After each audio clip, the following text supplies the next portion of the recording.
started, fizzing at a photo they've taken. Space tree flying through the skies and petals happen everywhere. Coucou, c'est Irène, bidip de ma petite médiathèque. Aujourd'hui nous sommes le mercredi 3 mai et je vous retrouve comme chaque mercredi pour faire un petit bilan loisirs créatifs. Je suis un petit peu à la bourre ce matin, j'ai pas mis de tricot ni rien parce que voilà, j'ai pas le temps. Je bois mon café dans ma petite tasse vintage. Donc je n'ai pas beaucoup de projets à vous montrer cette semaine. Un seul tricot et après 3 différents projets en crochet que vous connaissez déjà tous. Donc pas de nouveautés. Mais je commence tout de suite, je regarde tous mes sacs, voilà. Je commence tout de suite avec le tricot. Donc je vais vous montrer où j'en suis de mon pull Triskao et vous raconter mes derniers déboires parce qu'il y a eu encore des rebondissements. Alors je vous disais la dernière fois que je n'avais pas de câble assez grand pour pouvoir essayer le pull. Donc j'ai dû finir le corps pour pouvoir l'essayer et voir si ça m'allait ou pas. Donc j'étais quand même un petit peu inquiète, pas trop parce que j'ai suivi la bonne taille, j'avais pris une bonne aisance, donc j'étais pas plus inquiète que ça, mais quand même je pouvais pas trop l'essayer pour savoir, ne serait-ce que pour la longueur, parce que je voulais le faire un petit peu plus long que préconisé, mais n'ayant pas pu l'enfiler, le patron disait faites 20 cm sous la manchure, donc moi j'en ai fait approximativement 25 avant de faire le petit bord. Donc je vous montre déjà où j'en étais la dernière fois. Donc la dernière fois je vous le montrais, j'en étais ici, j'avais donc fait, ça c'est le dos, ça c'est le devant. Pratiquement il m'en restait pas grand chose pour finir le corps. Je vous avais dit d'ailleurs que j'avais fini le corps et que j'allais faire les rangs raccourcis à la fin, puisqu'il y a des rangs raccourcis sur le dos pour faire un dos un petit peu plus long que le devant, et puis il y a la petite bordure. Donc donc je vous montre à partir de là où j'en étais. Pour les rangs raccourcis, tout s'est bien passé, ou presque. J'ai dû m'y reprendre à plusieurs fois, parce qu'au fait, oui, j'ai dit tout s'est bien passé, mais pas du tout. J'ai oublié. Premier rebondissement, donc parti à rang raccourci, et là ils nous disent de tricoter tant de mailles, placer un anneau marqueur, et puis après on va faire du coup les rangs raccourcis entre les anneaux marqueurs. Je vous disais aussi la dernière fois que moi j'avais du mal avec les patrons écrits et que pour le crochet j'avais surtout appris avec des diagrammes et des vidéos parce que les explications ligne par ligne souvent je comprends pas. Et donc là, avec le patron de Triskao, j'ai pu constater que vraiment les patrons écrits, en fait je voulais aller toujours trop vite, c'est-à-dire je lis le début, je crois avoir compris et j'y vais. Et comme le patron en plus du Triskao, il y a beaucoup de tailles, ce qui est très bien parce que comme ça chacun trouve son bonheur.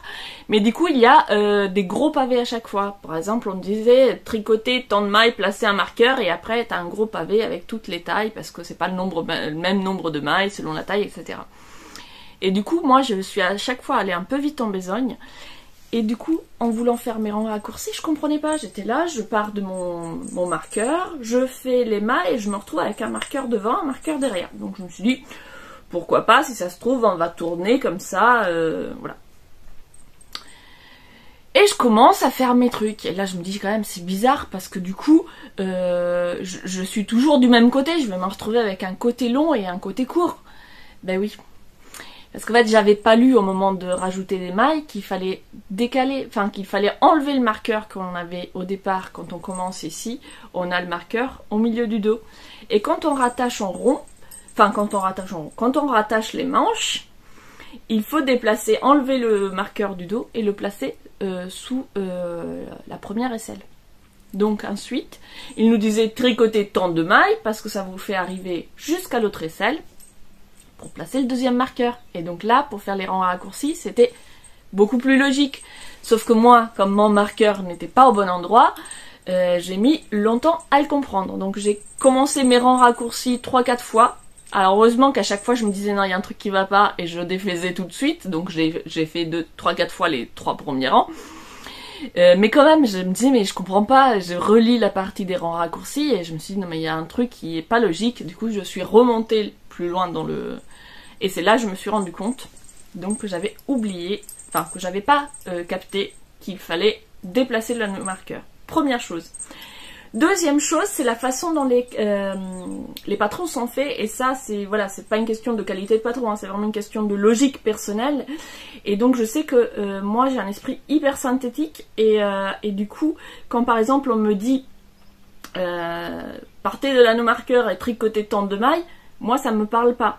Si on me dit vous avez un marqueur sous l'aisselle, mettez le marqueur sous la deuxième aisselle, bah tout de suite ça me parle, parce que pour moi voilà, c'est parlant de si j'ai un marqueur ici, mettez le marqueur de l'autre côté à la moitié de votre ouvrage, c'est logique pour moi. Alors que si on me dit, je suis là, on me dit tricoter 110 mailles, etc., je suis là, mais pourquoi 110? Alors je compte, puis en plus compter 110, c'est...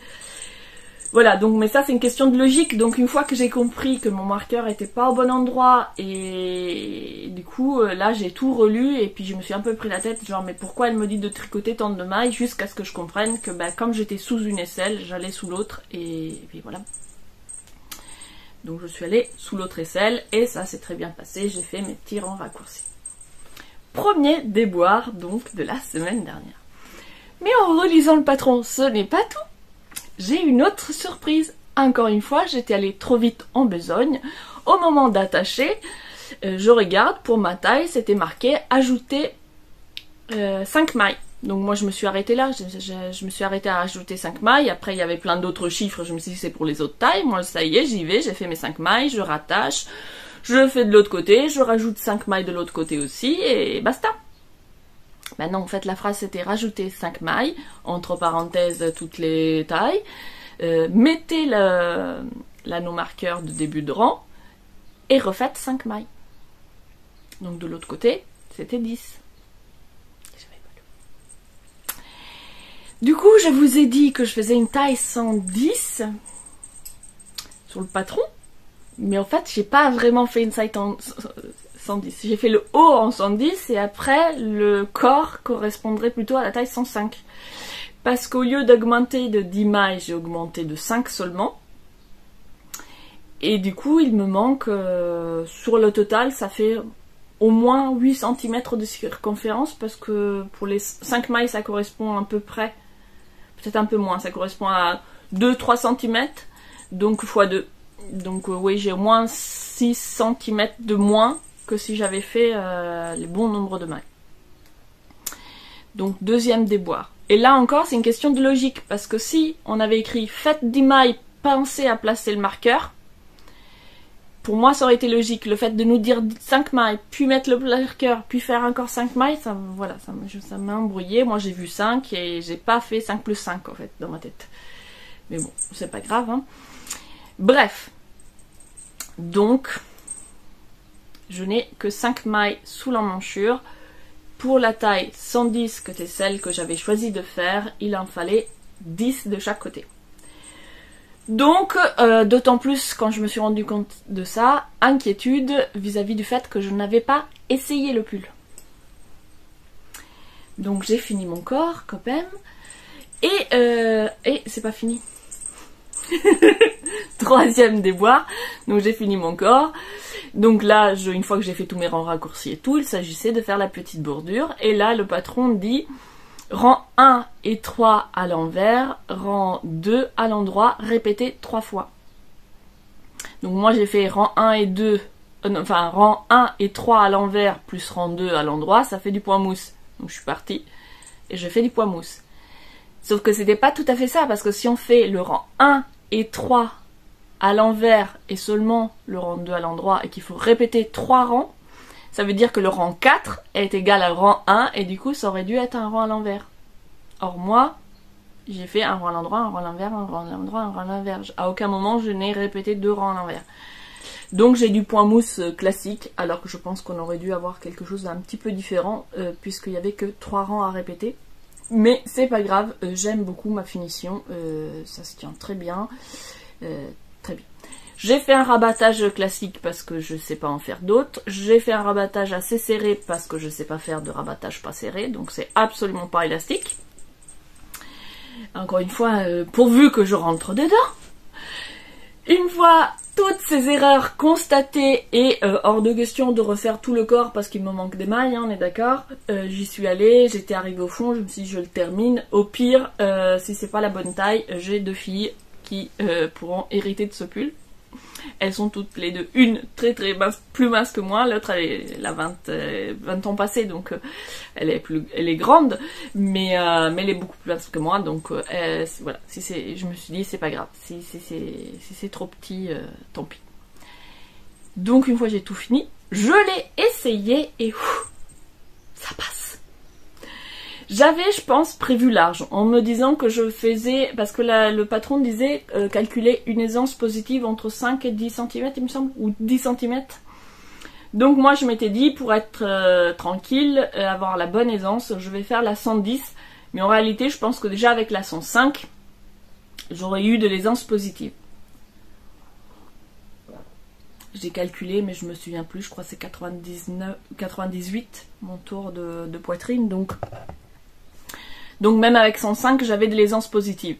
Heureusement que j'avais pris une taille au-dessus, ce qui fait que même en ayant zappé 10 mailles en tout dans mon corps, je rentre très bien. Par contre, dans ma tête, je voulais faire un pull où je peux mettre une chemise, etc. en dessous, et là, clairement, comme il me manque des mailles, une chemise ça passe pas, enfin ça ferait pas, ça passe hein, mais ça ferait plein de plis, ça serait pas agréable. Donc ça me fera un pull de mi-saison où je peux le porter avec en dessous un petit débardeur quoi. Enfin, ou un vêtement ou un t-shirt, ou s'il fait très froid en plein hiver, pourquoi pas un t-shirt à col roulé moulant. Mais en tout cas, il faudrait qu'en dessous, je porte quelque chose de moulant, de près du corps, parce que sinon ça risque de pas être agréable, parce que du coup, ça rentre. Mais voilà, comment on dit, il colle pas quoi, c'est pas moulant, mais voilà, j'ai sur le corps, c'est assez près du corps, donc ça c'est joli, ça rend bien. Je l'ai pas essayé pour vous montrer, mais en tout cas moi je trouve que ça me va bien, ça rend bien sur mon corps. Il reste encore à réussir les manches là, j'ai 5 mailles de moins, donc je sais pas trop comment je vais faire. Mais en tout cas le corps il me va bien, et pas pour porter des vêtements trop amples genre chemise en dessous, mais par contre si je mets un t-shirt, un petit débardeur ou un col roulé moulant, ça passera très bien. Les couleurs j'aime beaucoup, ça sera parfait pour aller au travail, voilà c'est assez neutre, ça passe partout avec un jean, avec un pantalon, je sais pas comment s'appellent les pantalons que je porte toujours, mais voilà, ça ira très bien avec les bas que je possède. Et je suis très contente d'avoir fini le corps. Donc je vous avais dit, oui, pour en terminer avec mon histoire de mailles manquantes, pardon, je vous avais dit que moi je tricote ça avec la Butterfly de chez Hobbii. Donc voilà, je vous la montre pour ceux qui n'étaient pas là les épisodes précédents. Butterfly de chez Hobbii, c'est 200 grammes pour 500 mètres. Et la dernière fois, je vous avais dit que une pelote m'avait suffi à faire en taille 110 le corps jusqu'aux 20 cm préconisé par le patron. Donc, comme il me manque des mailles, finalement, une pelote suffira pas à faire le corps de la taille 110. Par contre, il devrait suffire à faire la taille du corps 105, voilà, qui est la taille d'au-dessus. Moi, comme je voulais plus long, j'ai rattaché une deuxième pelote et comme je voulais pas, je savais pas trop, j'ai pas trop réfléchi à vrai dire.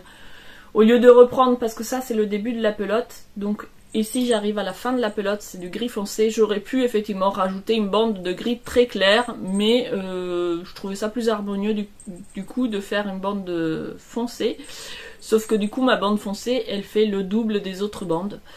Donc je sais pas si c'était un choix judicieux, peut-être que j'aurais pu repartir sur du clair et faire une bande du coup de 5 cm de cette couleur là. Je sais pas, dites-moi ce que vous en pensez parce que j'aimerais en refaire un autre, d'une autre couleur. Mais du coup le problème va se poser parce que je voudrais le refaire plus long. Ça, la longueur de celui-ci, franchement je le trouve parfait, il m'arrive pile à la hanche au fait. Et comme derrière il est un petit peu plus long, voilà, là ça couvre un petit peu la couture du pantalon. Moi je porte des tailles basses. Et là ça arrive pile à la hanche. Et donc voilà, ça arrive au niveau de ma taille basse du pantalon quoi, donc c'est nickel. Je voulais pas, comme je porte des tailles basses, je voulais pas avoir un pull qui se termine avant mon pantalon, quoi. Donc dites-moi, qu'est-ce que vous en pensez? Est-ce que vous trouvez que c'est judicieux de continuer à enfoncer ou est-ce que j'aurais dû repartir avec une bande du début de la pelote suivante? Comme j'ai du coup utilisé le gris foncé de ma pelote, ma deuxième pelote, et que je devais commencer mes manches avec ce gris là, j'ai fait ma petite boulette avec la pelote donc que j'avais entamée, et j'espère qu'avec ça j'aurai assez pour faire la manche, parce que du coup sinon je ne serai pas dans les bonnes sections de couleurs. Pour celle-ci je peux prendre, il me reste encore 2 pelotes, donc celle-ci je commencerai une pelote neuve en faisant une boulette avec toutes ces couleurs là et en entamant ma pelote neuve à partir de la couleur qui est ici, puisque ma manche commence avec un premier rang de cette couleur là. Donc voilà où j'en étais. Je m'étais dit que je m'arrêterais au corps pour vous le montrer, que je ferai les manches plus tard. Finalement j'avais trop envie de m'y mettre, du coup j'ai voulu commencer la manche. Je n'ai pas d'aiguille spéciale manche et du coup j'ai pris des aiguilles les plus petites que j'avais en 60. C'est pas une bonne idée parce que du coup c'est quand même trop grand pour travailler en rond, et c'est du coup le câble est trop petit pour faire du magic loop confortable. Donc voilà, il fallait que j'essaye pour savoir. Du coup maintenant je le sais.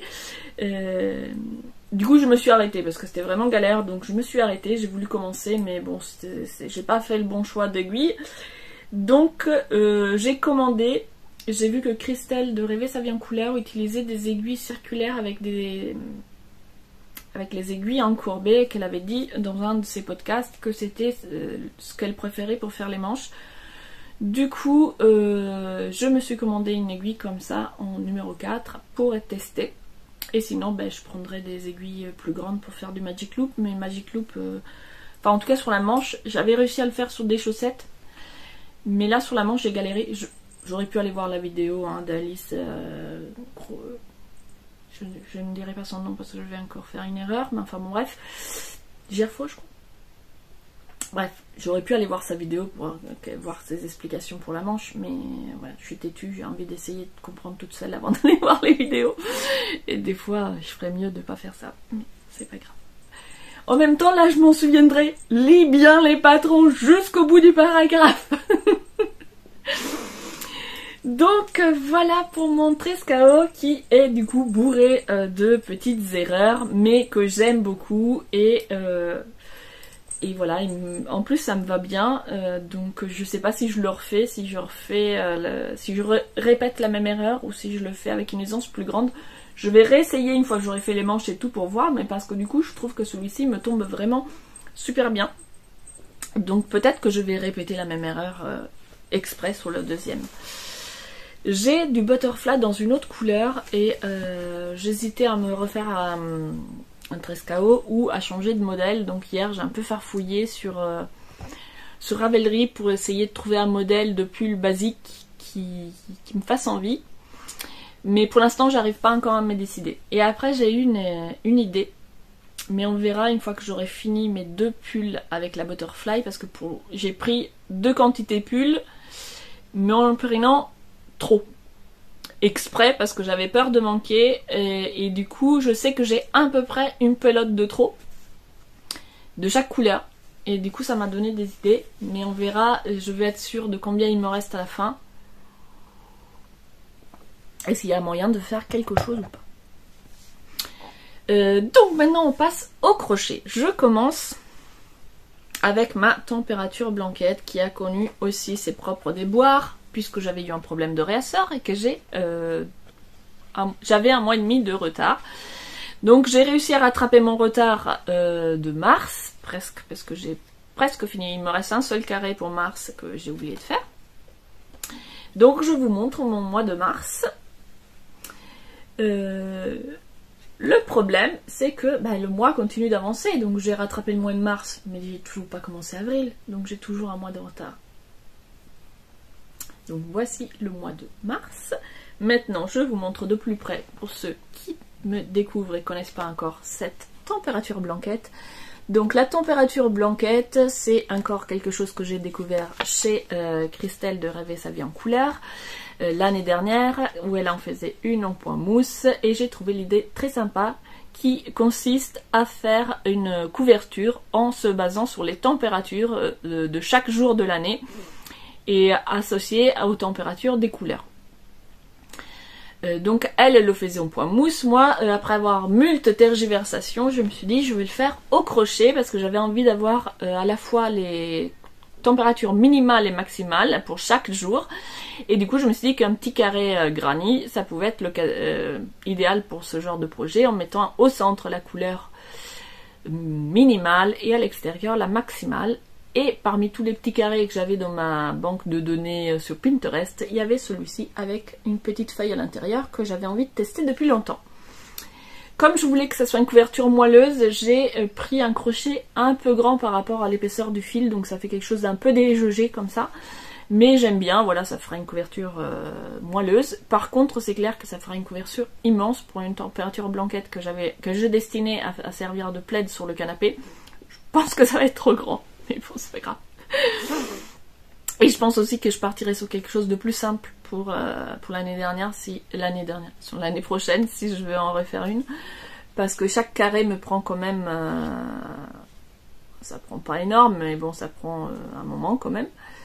Et du coup, ça avance pas hyper vite. Donc ici, l'intérieur, donc c'est la feuille, c'est la température minimale. L'extérieur, c'est la température maximale. Là, il faisait...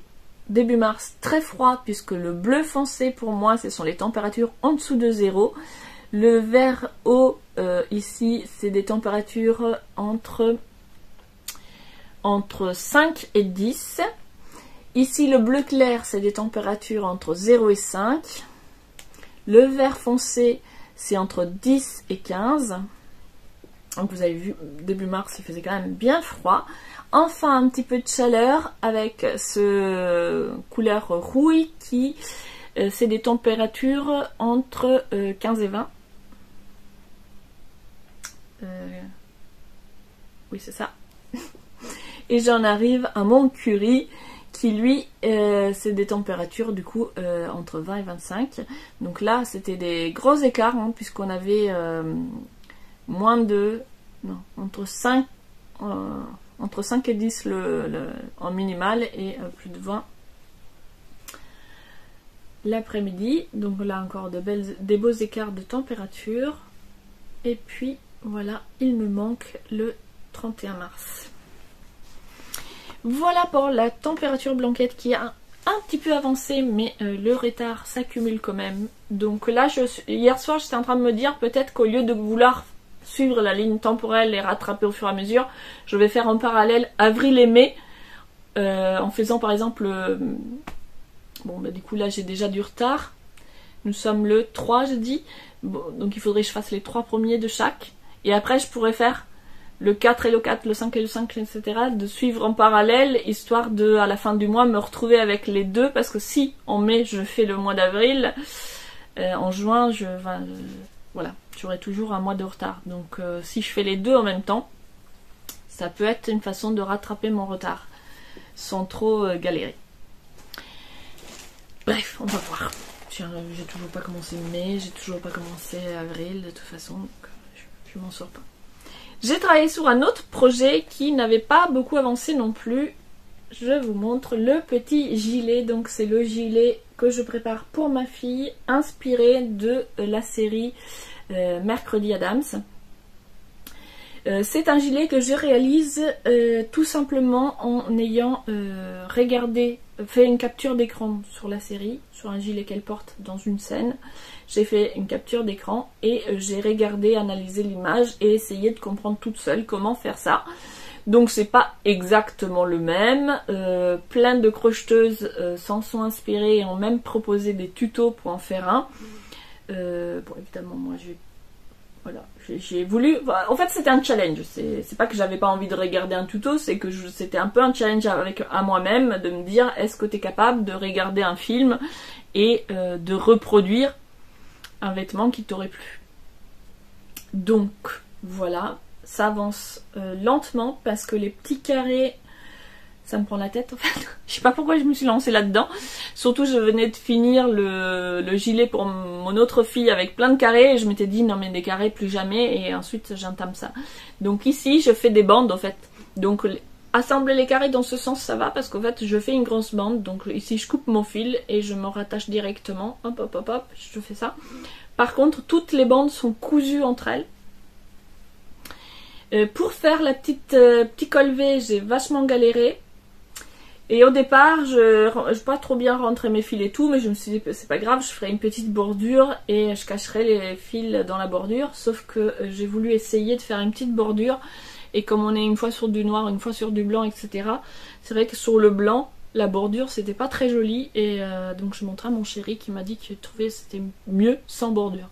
Donc il va falloir que voilà, j'ai laissé des fils assez courts pour les rentrer, ça va être galère, mais bon, voilà. Je fais toujours des fils très courts et après pour les rentrer c'est pas facile. En tout cas ça a avancé, voilà, j'en étais à peu près, j'avais fait que la manche, voilà j'en étais là. Donc j'ai fait les deux petites bandes du milieu pour faire le col en V, ça m'a bien pris la tête. Ici j'ai rajouté 2 rangs parce qu'elle l'avait testé et ça faisait une manchure un peu trop large. Et j'ai préparé d'autres bandes, voilà, c'est en cours de construction. Donc j'ai la bande qui va ici, je ne l'ai pas cousue mais elle est prête, et ensuite j'ai commencé à faire les bandes suivantes. Donc là comme vous pouvez voir en fait je fais une bande, un petit carré et puis je me rattache directement dessus pour faire le carré suivant. Voilà pour le petit au mercredi Adams. Je regarde mon stock de fils, si je devrais en avoir assez.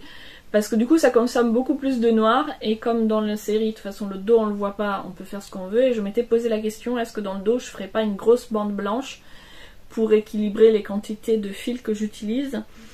Mais il m'en reste quand même assez, je pense. Donc ce que je vais faire c'est que je vais refaire la même, voilà, je vais refaire la même de ce côté là jusqu'à cette bande noire. Et à ce moment-là, je verrai combien il me reste de fils, et est-ce que je fais une grosse bande blanche ou est-ce que je refais deux bandes comme ça, de petits carrés. Peut-être voir la motivation aussi, parce que si je fais une grosse bande blanche, ça sera quand même beaucoup plus rapide que les petits carrés. Bref. Voilà pour ce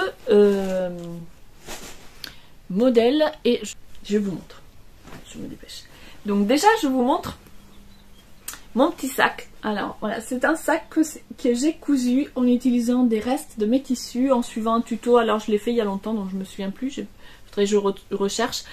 Mais c'était un tuto que j'avais trouvé donc sur YouTube pour faire un sac réversible.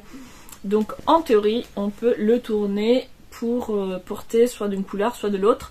Moi j'ai pris des chutes, donc finalement ça me fait plus une doublure qu'un sac réversible, parce que si je le porte comme ça, les bretelles ça va pas super avec cette couleur là. Mais en tout cas je suis très contente du sac, et si je choisis des couleurs qui vont un peu mieux ensemble, je pourrais effectivement l'avoir réversible. J'ai envie d'en faire d'autres parce que je trouve le petit modèle sympa. Ça fait un petit tote bag même pour aller faire ses courses ou aller à la bibliothèque et tout ça. Les bretelles sont assez larges donc c'est assez confortable. J'ai laissé fait longue pour vraiment porter comme un tote bag. Au niveau des finitions, je suis pas douée, je sais pas si vous voyez grand chose. Mais donc voilà, les coutures sont un petit peu voilà, doublées, il faut coudre 2 fois, mais du coup je suis pas au même endroit donc on voit 2 fois, mais c'est pas très grave. Moi ça me gêne pas plus que ça. Voilà. De ce côté là ça va, ça se perd un peu dans le décor, on fait pas trop attention. Sur le bleu par contre ça se voit plus, mon fil blanc. Mais en tout cas c'était un petit sac que j'avais aimé réaliser, et j'ai envie de m'en faire d'autres, et dans ce sac j'y ai rangé donc mon projet Crochetons ensemble que j'ai commencé du coup la semaine dernière. Pour ceux qui nous rejoignent, je propose de faire un pull, un modèle que j'aurais pu mettre mais que je n'ai pas mis ni pris, donc tant pis. Donc je propose de faire un pull au crochet, un pull que j'avais fait il y a quelques années comme ça de tête, sans modèle prérequis, et qui a plu à plusieurs d'entre vous, et qui vous aviez été plusieurs à me demander où j'avais pris le modèle. Du coup, comme je l'avais pris nulle part, je me suis dit ça pouvait être un projet sympa de vous faire un pas à pas et de le crocheter ensemble une deuxième fois pour moi. Donc chaque semaine, je vous propose à la fin de cette vidéo une petite séquence crochetons ensemble. Donc la semaine dernière, on a vu la structure, comment il était structuré, combien de mailles chaînettes il fallait faire pour commencer. Donc c'est un pull qu'on construit du haut vers le bas. Sur une chaînette multiple de 4, on choisit, on divise notre chaînette pour faire les augmentations, pour faire les emmanches, pour faire les alors au tricot ça s'appelle un raglan, mais par contre je ne sais pas du tout comment ça s'appelle au crochet, si c'est pareil ou pas. Pour faire mon pull, j'ai choisi ce fil Amazon de chez Lydia Crochet Tricot. Comme le pull n'avait pas de nom et que j'avais pas d'imagination, je l'ai donc appelé le pull Amazon. Et donc pour savoir combien de mailles tout ça, je vous renvoie à l'épisode précédent. Là je vous montre où j'en suis pour l'instant. Donc par rapport à la version précédente, j'ai choisi un fil beaucoup plus fin, donc ça me demande beaucoup plus de mailles, beaucoup plus de rangs, donc ça ne fera pas tout à fait le même effet que le précédent, mais je voulais pas non plus faire 2 fois exactement le même pull. Donc voilà pour l'instant où j'en suis de mes augmentations. Je n'ai pas encore testé, mais je pense que va me falloir encore quelques rangs, mais pas trop. Donc pour l'instant j'en suis dans les gris et donc il y a déjà un petit dégradé qui se fait, mais c'est très subtil. Moi j'ai ce fil, c'est 100% coton. Comme j'avais la version acrylique bien chaude pour l'hiver, je m'en suis fait une deuxième version un petit peu plus légère. Donc dans la séquence que je vous ai filmée pas à pas de cette semaine, je vous montre les 3 premiers rangs pour voir comment faire les augmentations et comment je construis du coup mes augmentations. Et puis la semaine prochaine, j'espère avoir fini mes augmentations pour pouvoir vous filmer une petite séquence pour raccrocher le corps et partir sur le corps. Voilà mon dernier projet de la semaine. Donc c'est fini pour les projets cette semaine. Je vous parle rapidement des chaînes que j'ai regardées. Alors j'ai regardé le vlog de vacances de Misty Fibrae. J'ai regardé La fille au renard que j'avais du coup découvert la semaine précédente dans une vidéo où elle était avec le 3615 Kumquat, j'ai oublié son prénom. Désolée. Et du coup ça m'avait fait découvrir La fille au renard que je ne connaissais pas et j'ai encore oublié son prénom elle aussi. Je m'excuse pour toutes celles dont j'oublie le prénom, mais j'ai vraiment pas la mémoire pour les prénoms. Donc j'ai regardé son vlog où il y est question de broderie, tricot, couture, un peu de tout et du coup c'était chouette. J'ai ensuite regardé les vlogs de Loli Pelote qui est toujours très joviale. C'est vraiment un plaisir de la suivre dans son quotidien de tricoteuse. J'ai ensuite regardé Fraîcheur Montalo qui nous fait ses vidéos dans son beau jardin de campagne. On a pu croiser cette fois-ci ses voisines les vaches, trop mignonnes. J'ai ainsi regardé Project Me Time. Ça faisait un petit moment que je n'étais pas passée sur sa chaîne voir ses derniers travaux, donc j'étais ravie de voir ses nouveaux projets. D'ailleurs elle a un projet de sac qui m'intéresse beaucoup, donc je vais suivre ça avec intérêt. Ensuite j'ai regardé le dernier épisode de Rêver sa vie en couleur. Et j'ai découvert une nouvelle chaîne, Tricot au rythme de Calypso. C'était son... j'ai regardé la vidéo numéro 1, je ne sais pas si elle en a fait d'autres depuis, où elle présente tous ses pulls. Désolée, petite livraison et le petit chat a essayé de se faire la malle par la porte tandis que la postière me donnait mes colis. Rattrapé in extremis. Donc je disais oui que j'ai découvert les tricots de Calypso dans ce premier numéro. Elle montrait pas mal de pulls, très chouettes pulls d'ailleurs. Et donc c'était sa première vidéo sur la chaîne Tricot en français, mais elle en a une en allemand où apparemment elle a déjà mis plusieurs vidéos. Moi je ne parle pas du tout allemand donc je ne suis pas allée voir, mais en tout cas voilà, j'étais ravie de la découvrir. Et pour ceux qui sont, comment on dit, francophones, germanophones, elle a aussi une chaîne en allemand. Et enfin j'ai regardé le dernier numéro de 3615 Kumquat, où elle était donc en visio avec Virginie. Je crois que sa chaîne Instagram c'est Jenny Tricotte, et qui était avec sa fille qui a aussi montré, elles ont montré leurs achats au salon de fil où elles avaient été, et sa fille nous a aussi montré un petit peu ses pulls, et j'étais hyper impressionnée, c'était du beau travail. Je sais pas si un jour j'arrive à faire des pulls pareils, mais en tout cas félicitations, c'était très chouette. Donc voilà pour ce que j'ai regardé. Et sinon, si ça vous intéresse, j'ai aussi une chaîne de jardinage, et donc la semaine dernière j'ai posté une petite vidéo, j'y fais des petits vlogs spécial jardin. Je vous mets la chaîne en barre d'infos. Ce sont des petits vlogs qui durent 5-10 minutes, et du coup la semaine dernière j'ai fait une vidéo où il y a pas mal de phases en musique d'observation du jardin avec tous les pommiers en fleurs, c'est super joli. Donc si vous avez envie de voir mon jardin de poche tout fleuri, je vous invite à voir ma dernière vidéo sur la chaîne Les Jardins de Bidi. Ou Le Jardin de Bidi, je sais plus, je sais même pas comment s'appelle ma chaîne. Sur ce, je suis hyper à la bourre, donc je vous laisse et j'espère avoir le temps de faire ce montage avant ce soir. Bienvenue dans cette nouvelle séquence de tricotons ensemble. Donc nous préparons le pull Amazon.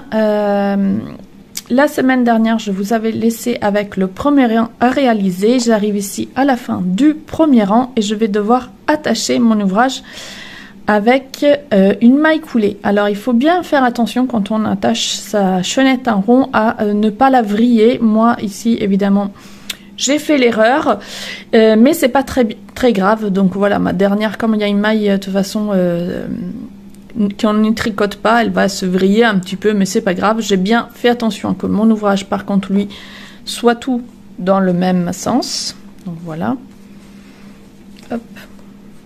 Ici il est bien comme il faut. Alors je suis pas du tout équipée pour ce genre de vidéo, donc voilà, je regarde à travers l'écran, c'est vraiment pas pratique. Donc là voilà, je vérifie que tout est bien dans le bon sens. J'ai ma dernière petite maille en l'air et je viens me fixer ici par une maille coulée. Arrivé à ce stade, on a deux façons de procéder. Soit on fait tous les rangs dans le même sens, donc on va tout simplement venir se placer ici, faire notre augmentation et ajouter un rang, ou alors on peut travailler un rang à l'envers. Ici moi j'ai envie d'essayer cette technique, voir un petit peu. D'habitude je fais tout dans le même sens, mais là j'ai envie d'essayer de faire un rang à l'endroit, un rang à l'envers. Donc là on tourne tout simplement l'ouvrage, donc voilà, vous avez vu, j'ai tourné. Ici c'est là où je suis venue me raccrocher, donc je me mets dans l'espace, je fais une maille coulée juste pour me placer au bon endroit. Évidemment je galère parce que je vois rien, j'ai le téléphone devant moi. Et là je vais faire donc mon point. Ici ça sera simple, sur ce rang on viendra faire, là où on a les deux mailles en l'air, une augmentation. Et sinon on vient faire notre point de deux brides crochetées ensemble, là où on a une maille chaînette. On fait une maille chaînette et on vient faire le prochain ici. Donc là c'est mon premier, donc je fais deux mailles en l'air. Je pique, je fais ma bride, une maille en l'air. Ici, je ne crochette pas ici, je me mets dans la chaînette et je fais mes deux brides crochetées ensemble. Donc, on ne finit pas la première bride, on commence directement la seconde et on termine les deux mailles ensemble. Une maille en l'air et ainsi de suite jusqu'à l'augmentation qui se trouve ici. Donc ici je suis arrivée à mon augmentation, donc tout simplement je viens faire mon augmentation là au milieu du V. Donc un premier couple de brides tricotées ensemble. 2 mailles en l'air et je viens repiquer ici 2 nouvelles brides tricotées ensemble.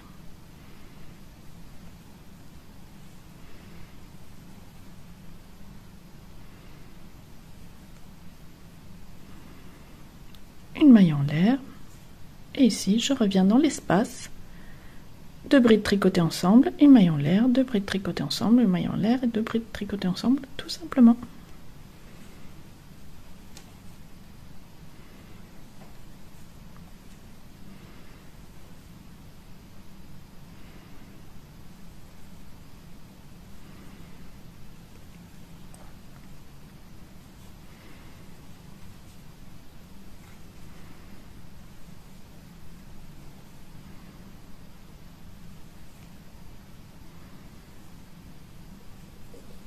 Et on va répéter ça tout du long de notre rang.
Voilà, je suis arrivée à la fin du 3e rang.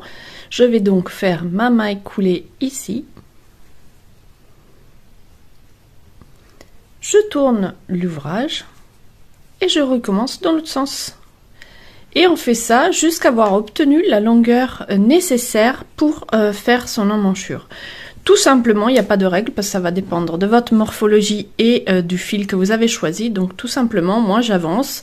Puis quand je commence à penser que j'ai la bonne longueur, je teste et je regarde en pinçant ici et ici si j'ai de la place suffisante pour passer mes bras.